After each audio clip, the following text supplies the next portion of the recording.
അയിരൂർ ചെറുകോൽപ്പുഴയിലെ വിശാലമായ പമ്പാ മണൽപ്പുറത്ത് ആട്ടവിളക്ക് തെളിഞ്ഞതോടെ കഥകളി ഗ്രാമമായ അയിരൂർ ഗ്രാമം കഥകളിയുടെ ആസ്വാദനത്തിലാണ്.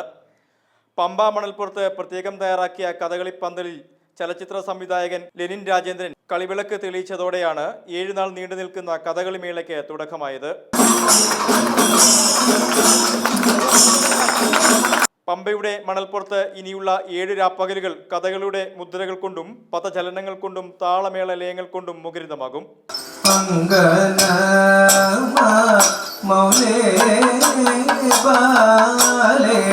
ഉണ്ണായി വാര്യർ രചിച്ച നളചരിതം, ഇരയമ്മൻ തമ്പിയുടെ ഉത്തരാസ്വയംവരം, ഇളയെടുത്ത് നമ്പൂതിരിയുടെ രാജസൂയം, പേട്ടയിൽ രാമൻപിള്ള ആശാൻ രചിച്ച ഹരിചന്ദ്രചരിതം തുടങ്ങിയ ആട്ടക്കഥകൾ 7 ദിവസമായി പമ്പയുടെ മണപ്പുറത്ത് ആടിത്തിമിർക്കും. കഥകളി അവതരണം കൂടാതെ പാഠപുസ്തകങ്ങളെ ആസ്പദമാക്കിയുള്ള ആസ്വാദന കളരി, ശീതങ്കൻ തുള്ളൽ, പഞ്ചാരിമേളം, വാദ്യമഞ്ജരി, കൂടിയാട്ടം, തായമ്പക, സംഗീത കച്ചേരി തുടങ്ങിയവയും മേളയുടെ ഭാഗമായി സംഘടിപ്പിച്ചിട്ടുണ്ട്. പങ്കജാക്ഷൻ, അമൃത ന്യൂസ്, പത്തനംതിട്ട.